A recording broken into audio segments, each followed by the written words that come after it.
My name is Kenichi Soga. I'm professor of civil engineering at UC Berkeley here in California, USA. My expertise in, of course, geotechnical engineering, and I work on infrastructure sensing, modeling, energy geotechnics. I'm a chair of TC 105, ISSMG's TC 105 on geomechanics from micro to macro. I feel very honored to be part of this particular Congress. Actually, 2 years ago, or before the COVID, I was asked to give a talk, but then unfortunately I was not able to. So I'm so excited to give a talk to the colleagues in Brazil. There are a lot of emerging technologies coming out in our community. It's been around for other disciplines, but then we want to try to use these technologies, but in a very geotechnical oriented way. And what is the best way of doing that? And the point here is really moving toward our infrastructure be more adaptive to ever-changing demands. So many of our geo infrastructure or civil engineering structures, we tend to design for 100 or 100 plus years, like tunnels. But then in reality, when you see the demand changes, it changes every 30 years, 40 years. Perhaps the population and how people work before the pandemic and now different. Even 30 years ago, probably what happened in Rio or other parts of Brazil are different from now on. So we see this demand change more rapidly. So therefore, our understanding or planning how to design our infrastructure has to change to be more adaptive infrastructure. So in order to be adaptive, we need to have more intelligence of how our infrastructure is behaving.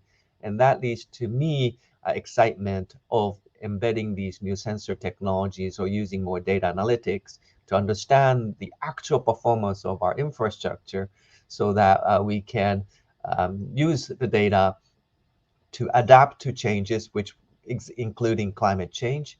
And perhaps it can be used for our future generations.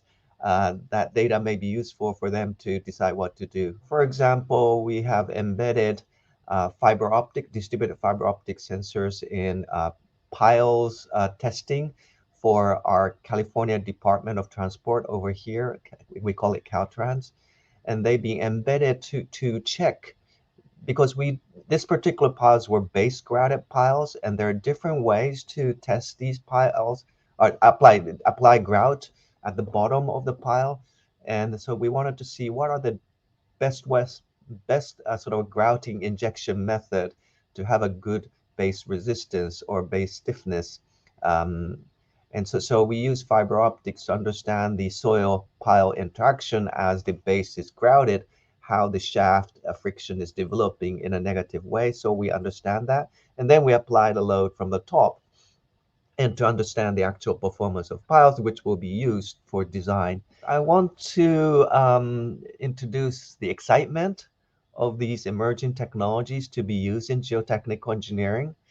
I want to, by showing different case studies, showcase the value of these sensors for geotechnical engineering, but also trying to explain what are the barriers to adoptions, why it's sometimes difficult, but then how do we overcome? And so these are things I would like to sort of show in the talk. I've been to Brazil several times. First to Rio. Kopi invited me. That's about probably 20 years ago.